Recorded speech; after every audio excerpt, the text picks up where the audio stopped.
ressortissants israéliens dorment. On peut parler en français. Le seul indigène est en train de dormir. On va triompher tous ensemble. Il faut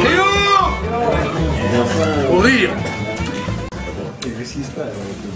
On raconte que bon, ce soir c'est le 200e anniversaire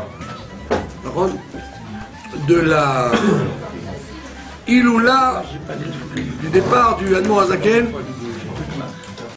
Ça fait 200 ans boule ce soir avec exactement la même fixation au niveau du calendrier. C'était un Motsai Shabbat Shemot et le 23 Tevet avait lieu le Motsai Shabbat Shemot comme maintenant 200 ans après boule. Motsai Shabbat Shemot. C'est le même Kviyut qu'il y a 200 ans boule. Donc, qu'est-ce qui s'est passé? Il y a 200 ans. L'Admor Hazaken s'est sauvé devant les armées napoléoniennes. On voit bien qu'il ait participé activement à la défaite de Napoléon, avec le fameux chassid qui parlait beaucoup de langues. Non, c'est pas obligé. Maïlitz. Maïlitz. C'est un chassid à lui qui parlait plusieurs langues, dont le français impeccablement. Donc Napoléon l'a pris comme interprète pour parler avec tous les généraux qui étaient. Il y avait des Italiens, des Espagnols, des Allemands. Donc il fallait un interprète qui comprenne toutes les langues européennes. Et lui était un génie dans les langues. Comment il s'appelle? Maïslich. Et c'est lui et c'est d'ailleurs lui du rabbi Maïslich que le Hayom Yom explique là-bas l'histoire que le Shmoar chalit à la lèvre, que l'esprit doit dominer le cœur. C'est le grand enseignement du Admor Hazaken qui ramène plusieurs fois dans le Tanya, que l'homme, depuis qu'il est né, il a la capacité d'avoir le cerveau qui dirige le cœur. Et donc, le Admor Hazaken a donc, vous connaissez tous l'histoire avec le Rabbi Aaron de Karlin, Aaron Agadol, le Rabbi Aaron de Karlin, le grand, on l'appelle le grand, c'est-à-dire qui était une pointure, comme on dit. C'est une pointure parmi les élèves du Maguid.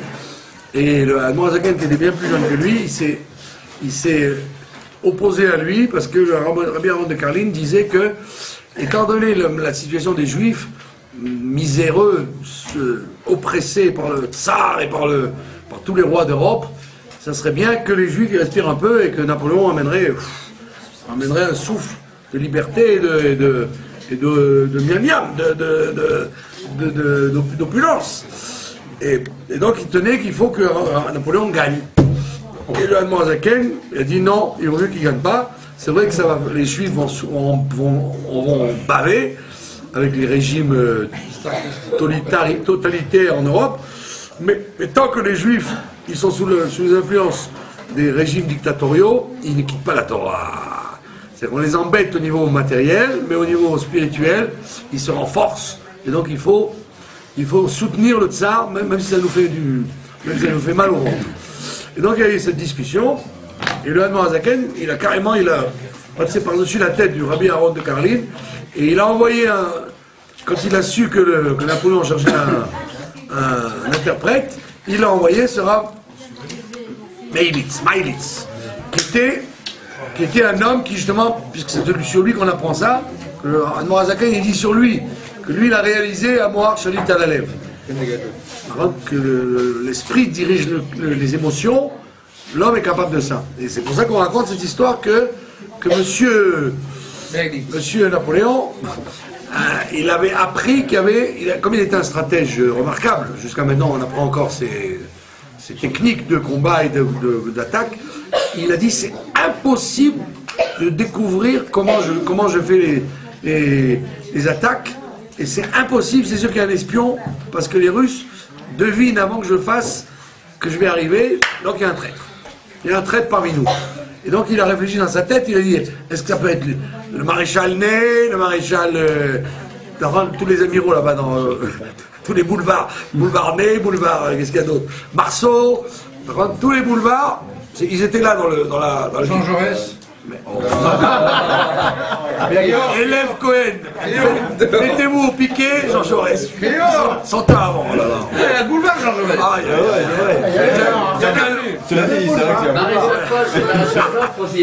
Maréchal Joffre aussi pour le reconnaître. Boulevard Marceau, c'est là, donc tous les généraux de Napoléon étaient là. Donc il a dit, eux ils sont tellement fidèles, ça ne peut pas être eux. Donc il a dit, qui est le plus soupçonnable? C'est le juif. Ce juif là qui est au milieu là. C'est un interprète. Mais en plus il s'appelait Meilitz. Meilitz ça veut dire l'interprète. Et donc il a dit, c'est lui le traître. Il n'y a pas d'autre solution. En fait, c'était lui. Et c'était lui. Donc, mais il a dit pour le confondre, qu'est-ce qu'on va faire? Il a dit je vais rentrer à l'improviste. Au moment où ils sont en train de diriger les plans, et c'est ce qu'il a fait. Il a ouvert la tente, il est rentré. Et déjà on dit que lui, il faisait peur à tout le monde. Les Goïms racontent que c'est un homme terrifiant, Napoléon. Il faisait peur aux gens tellement il avait du charisme. Et il faisait peur à tout le monde. Donc dès qu'il est rentré, donc tout le monde a tremblé. Et il a dit, il y a un traître parmi nous. Et donc il y a un traître parmi nous, automatiquement, l'adrénaline aurait dû monter à la tête du Rav Meilitz. Or, le Rav Meilitz, qui appliquait scrupuleusement les enseignements de son maître, de Moazaken, Moar Shalit à la lèvre, Napoléon s'approchait de lui, il a mis la main sur le cœur. Et il a vu que ça ne bougeait pas d'un cran. Donc il a dit, ça ne peut pas être lui. Puisqu'il n'a pas eu de pulsation plus forte, donc c'est pas lui, sinon il aurait eu peur. S'il n'a pas peur, c'est pas lui. C'est-à-dire qu'un goy, même un goy comme Napoléon, un génie, il ne peut pas comprendre dans son esprit de goy qu'il puisse y avoir un moire chalit à la lèvre. Et l'autre, il a tellement travaillé sur lui qu'il est arrivé à cette maîtrise que quand Napoléon est rentré, il n'a pas bougé. Alors qu'il savait que c'était lui. Et c'est on dit à cause de ça que Napoléon a perdu la guerre. Donc bien qu'il ait perdu la guerre, en 1813, en Tav Koufaïn Gimel, en 1813, c'était la débâcle. Ils étaient en train de perdre la guerre, les Français, mais comme ils étaient en train de perdre la guerre, donc ils essayaient de faire le maximum de victoires quand même. Et donc le Admo Azaken a été obligé de se sauver. Il s'est sauvé, donc il a fui il a fui le Napoléon.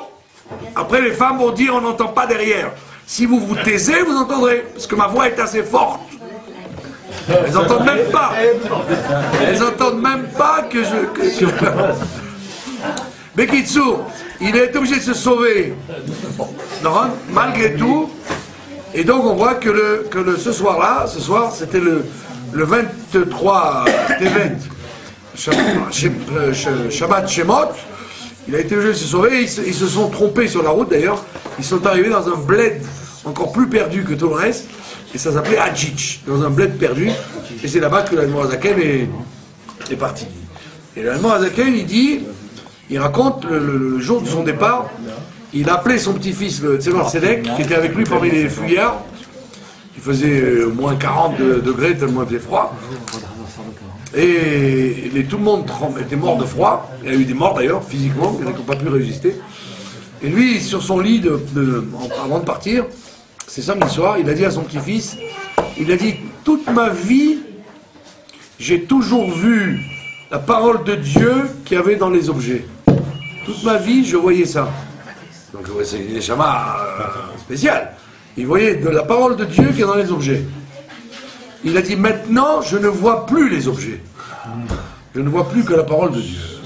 C'est-à-dire, quand il est au moment de partir, il était à un tel degré qu'il ne voyait même plus la matière, il voyait que le coude qu'il y avait dedans. Donc c'était une super pointure. Bon, Bekitsu, pourquoi je vous raconte ça? Ça c'est à la fin.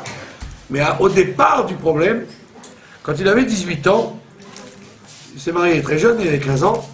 Au bout de quelques années, il a dit à sa femme, je dois choisir où je vais à Mezrich, ou je vais à Vilna. Ça veut dire quoi? Si tu veux apprendre la Torah, tu vas à Vilna. Si tu veux apprendre à prier, tu vas à Mezrich. On dit que chez le Maguide, on apprenait à prier. Alors qu'à Vilna, chez le Gaon, on apprenait à étudier. Alors il s'est concerté avec sa femme, et il est arrivé à la conclusion, il a dit, étudier, je sais étudier. Donc j'ai pas besoin d'aller à Vilna. Ah non. Il avait 18 ans, hein. Il avait 18 ans, il dit je sais étudier, j'ai pas besoin d'aller à Vilna. Mais par contre, je sais pas prier. Donc je vais aller à Mezrich. Et il est parti avec quelqu'un, et le quelqu'un, il n'avait pas demandé l'autorisation de sa femme. Donc sur la route, ouais, c'était son frère, sur la route, il a été obligé de faire rebrousser chemin, et donc il est retourné. Là, on apprend que toute décision importante qu'on a dans la vie, il faut la faire avec l'autorisation de sa femme. C'est en passant. Et bien Kitso, il est arrivé à Mezrich. Et là-bas, on a dit qu'il a appris à prier. Et on dit qu'il a tellement bien appris à prier que quand il est reparti de Mezrich, quelques mois après, pas assez longtemps, parce qu'il fallait pas le droit de rester trop longtemps, il est arrivé dans une auberge et il a demandé une chambre. Alors le gars, il lui a dit, vous voulez une chambre seule ou avec d'autres gens? Parce qu'à l'époque, c'était comme ça. C'était des chambres communes, des fois. Donc lui, il a dit, non, je veux une chambre tout seul, je veux personne. Alors il a voulu une chambre, il a dit, je voudrais aussi la clé. Alors il a dit, vous avez la clé, mais je dois garder le double. S'il arrive quelque chose, je puisse ouvrir. Il a dit, d'accord, vous avez le double, mais vous n'ouvrez pas. Il a dit, non, je n'ouvre pas. Et alors il rentre dans la chambre, le Admorazaken, et pendant 3 jours, il ne sort pas de la chambre. Alors qu'il n'avait ni thé, ni café, ni gâteau, ni de quoi manger, il n'avait rien, 3 jours. Alors l'aubergiste, il s'est dit, oh là là, 3 jours et ça ne répond pas, il est mort. 3 jours sans manger, sans boire, ici, qu'est-ce qui se passe? Alors il frappe à la porte comme un fou, et il voit que ça ne répond pas. Et puis Tom, il voit un ruisseau de sang qui coule sous la porte. Comme dans les films de Hitchcock. Il voit un ruisseau de sang, il s'est dit, ça y est, il s'est suicidé, il s'est ouvert les veines. Donc il va chercher la clé, et il ouvre malgré l'interdiction. Malgré la promesse. Il dit, je peux pas prendre ce risque. Il ouvre, et il voit l'Admorazaken avec son talit et cette filine, il était tellement bédévécoute qu'il saignait, il saignait de partout, des yeux, du nez, du sang partout, et il le voit comme ça. Alors il dit, bon, déjà c'est bien, il n'est pas mort, c'est déjà bien. Et puis l'Admorazaken s'arrête et il lui dit, qu'est-ce que vous faites là? Je lui ai dit de pas rentrer, je vous ai dit, je veux être tranquille, seul. Il dit, non, mais vous avez vu, vous êtes marrant, il y a du sang qui coule, vous n'avez rien mangé 3 jours et 3 nuits, je m'inquiète.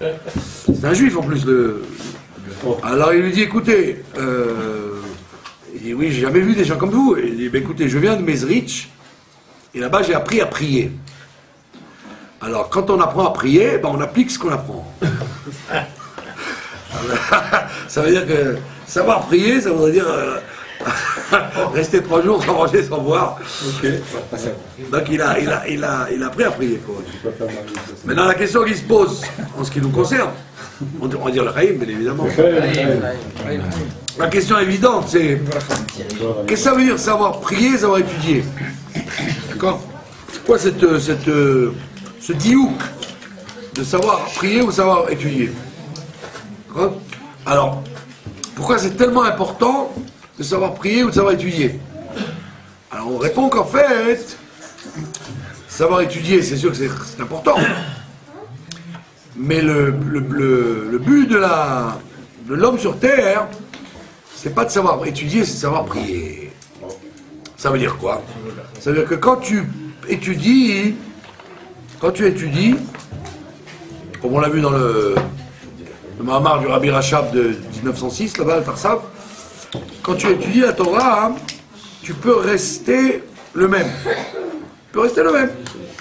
La Torah, c'est la Torah, mais toi, tu es quelqu'un d'autre, comme les Égyptiens. Comme Pharaon, ils avaient des chormot, mais il n'y avait pas d'action qui suivait. Alors, savoir prier, c'est pas savoir prier mamash, comme on a compris savoir prier.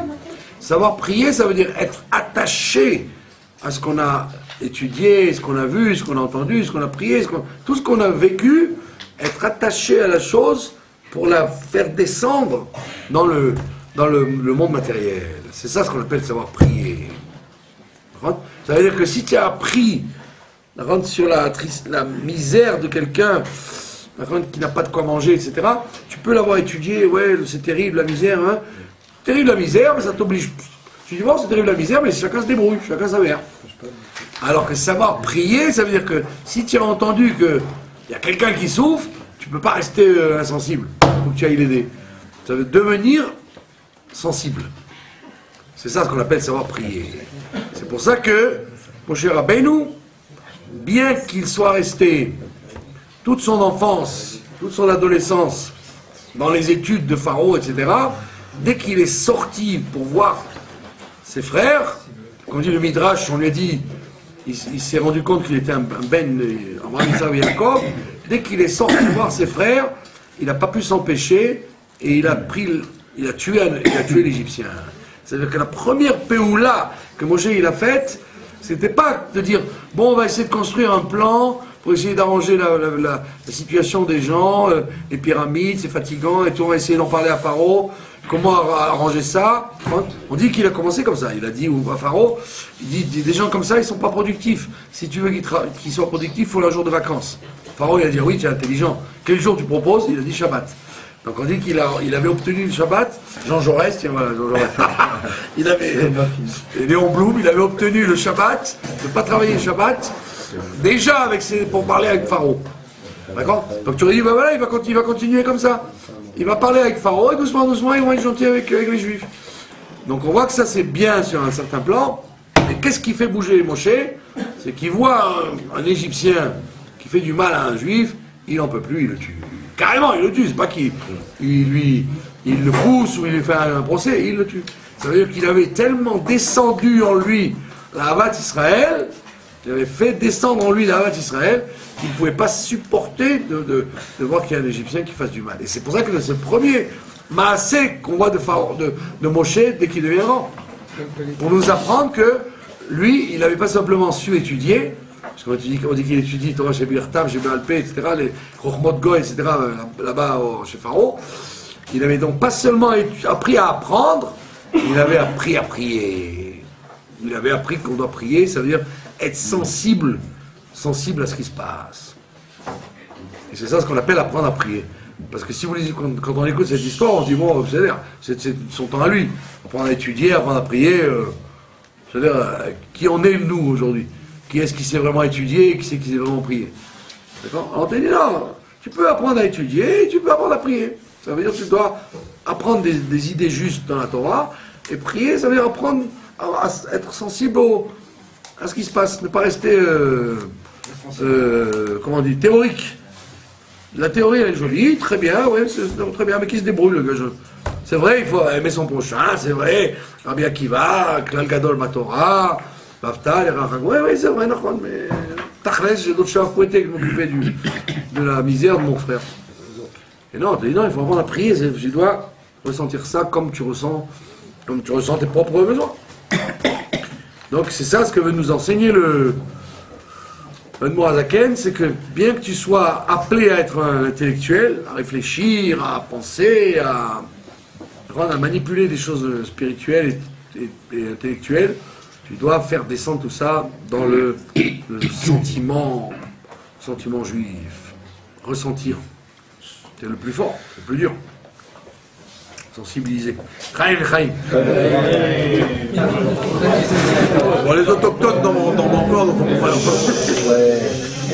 Il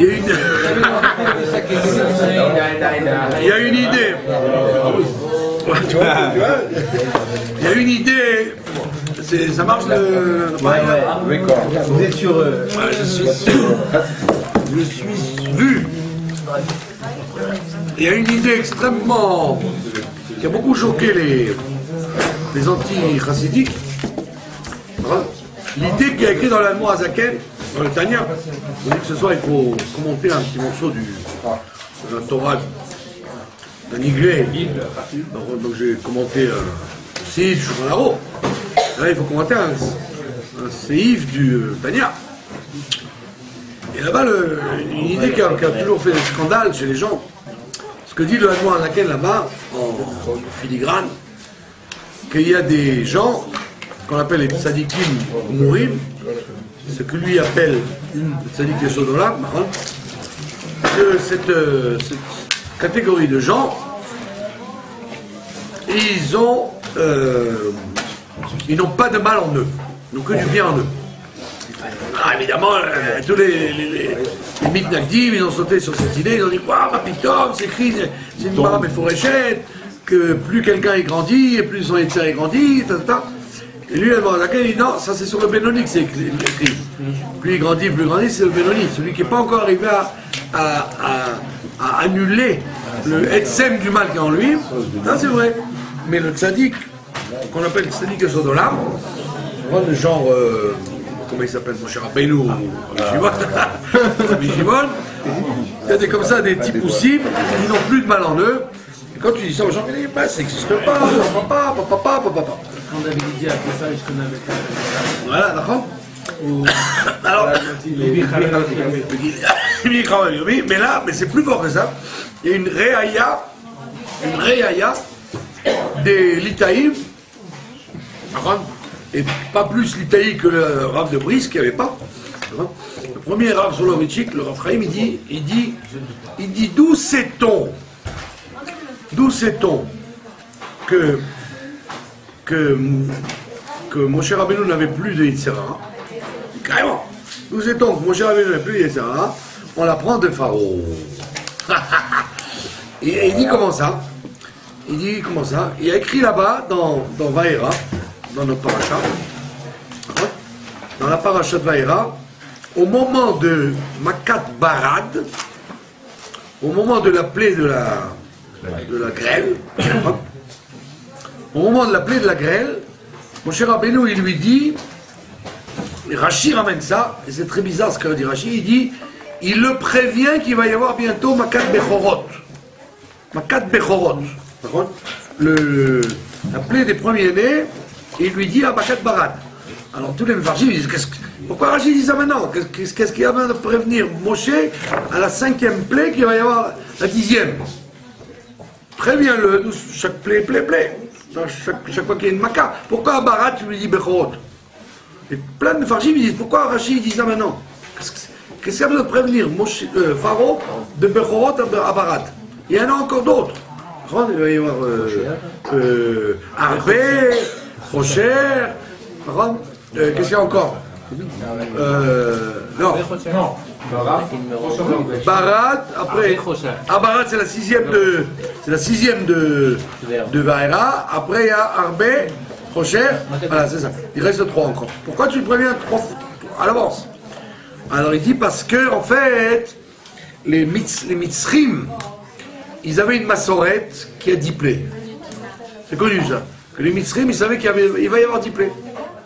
Ils savaient qu'il y avait 10 plaies. Et la preuve, c'est qu'ils pensaient qu'il allait y avoir 10 plaies. Et parce que quand est arrivé Barat, ils ont dit Barat, mais en fait, il y a 4 macotes là. Dans Barat, il y a 4 macotes. Il y a le feu, il y a la neige. C'est-à-dire c'est glacé, c'était chaud, il y avait de l'eau et c'était en même temps, il y avait un bruit épouvantable. Il y avait des colottes. Donc il dit il y a 4 macotes là. Donc puisqu'on est à la 6e, c'est la dernière. Ça y est, c'est la dernière. Il y a encore 4, ça fait 10. Donc qu'est-ce qu'ils disent les Khartoumé et Mitzrayim? Ils disent, tu sais très bien qu'il y a Avda Mitzrayim. Mais Mitzrayim est fini maintenant. Comment ils savent que est fini Mitzrayim? Parce qu'ils ont dit, ça y est, on a 10 pour nous. Donc lui, d'après leur calcul, il pensait que c'était fini, ça 10. Donc c'est fini, donc laisse-les partir. Mais lui, Moshe Rabbeinu, il dit non, Pharaon, il n'est pas bête, il sait qu'il y en a encore. Quel est le chidouche que Rashi veut t'amener? Il veut t'amener que maintenant, à Barat, il n'y a plus de prière Chofshit pour Pharaon. Pharaon, il a perdu prière Chofshit. Jusqu'à 5, il avait prière Chofshit. Il pouvait choisir. Arrivé à la 6, il n'a plus de prière Chofshit. Donc comme il n'a plus de prière Chofshit, ça ne sert à rien de lui dire 5, 6, 7, 8, 9, 10. Il n'y a plus de prière Chofshit. Donc tu peux lui dire tout de suite, il va y avoir ça et ça et ça et ça, il n'y a rien à faire de toute façon. Puisque tu choisis plus. Je peux te dire tout le tornit. Tant qu'il y a possibilité que tu sois Roser Becha, il y a une natra, c'est bon. S'il n'y a pas la trappe, il n'y a plus de prière Chofshit. Donc je peux lui dire depuis maintenant qu'il va y avoir Makaton de Chorot. Et le Rav de Brice, il dit de là on apprend que si Pharaon, qui est le Léomadze, il n'a pas pris à Chofshit, tu es obligé de dire que Moshe non plus, il n'avait plus pris à Chofshit. Zélo, et donc de là, tu vois que Roger lui-même, Moshe Rabbeinu, il n'a pas appris à Roger, il n'a plus de Yetzerara, comme l'autre n'a plus de Yetzertov. Et ça, tu l'apprends de Pharaon et tu l'apprends du Rav de Brice. Donc les gens, ils te disent, ah, comment il a pu dire dans le Tanya que le tzaddik, il n'a plus de Roger, il n'est que du Tov. On le voit dans Moshe Rabbeinu, dans le Niglé de la Torah, on le voit.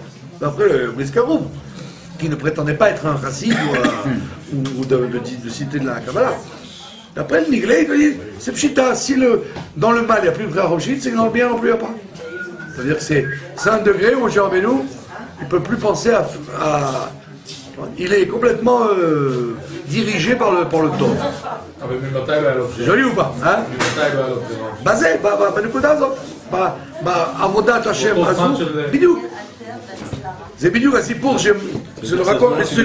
le Sipour qu'on raconte avec Rabbi Hanina. Quand Rabbi Hanina, Yoshua ben Hanina, il est parti. Rabbi Yoshua ben Hanina, c'était lui qui était toujours Dam Maleachiv l'Apikoros. C'était lui, quand il y avait des Apikorsim, c'était lui qui savait répondre. Et un jour, il est parti.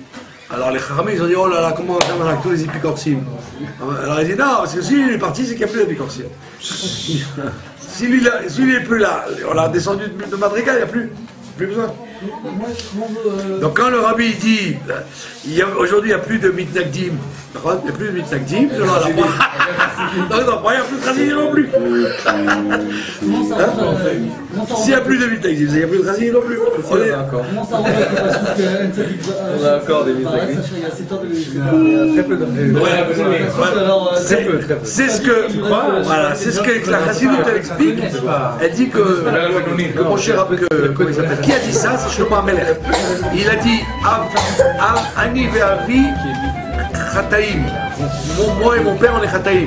Alors on dit quoi? Il dit sur son père qu'il est choté. Il dit sur David Amer qu'il est choté. Alors il dit non, chataim la chante chaserim. Chaser, il manque quelque chose. Donc il peut pas, tant qu'un homme il est vivant, même si c'est le plus grand des tzadikim, il est choté, c'est-à-dire il manque quelque chose. Il manque quelque chose. Le jour où il sera mouchlam, il s'en va. Tu es mouchlam, tu t'en vas. Tant que tu n'es pas mouchlam, tu t'appelles choté. Pas choté pas dans le sens de Avera, dans le sens de Chosé Shlemut. Comme Bathsheba a dit, Ani ou Chataim. Voilà, c'est ça, c'est ce que je viens de dire. Mais écoute d'abord. C'est pour ça que dans la faute de Memereva, exactement la même chose. On voyait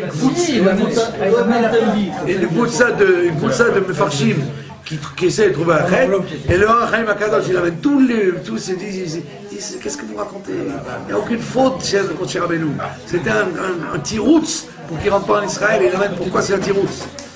Donc ça veut dire que dans la Kvoutsa des Mekoubalim, des gens qui connaissent la Plimut, ça peut arriver à un matzav de Shlemut, mais tu es obligé de faire semblant. C'est ce que dit le Chaim Akadosh. Tu lis le Chaim Akadosh sur la Torah, il te dit qu'est-ce qu'il raconte, qu'il a fauté vraiment. Il n'a pas fauté vraiment, il fait semblant de fauter. Parce qu'il faut qu'il ne rentre pas. Donc ça veut dire, tant que tu es vivant, même si tu es le plus grand tzaddik, chasser shlemut. Comme moi. Si tu avais la shlemut, tu serais plus là. Ah ouais. Sinon, il n'y a que Dieu qui a la shlemut. בשביל זה יהיה בא להם תורה ומצוות. חיים.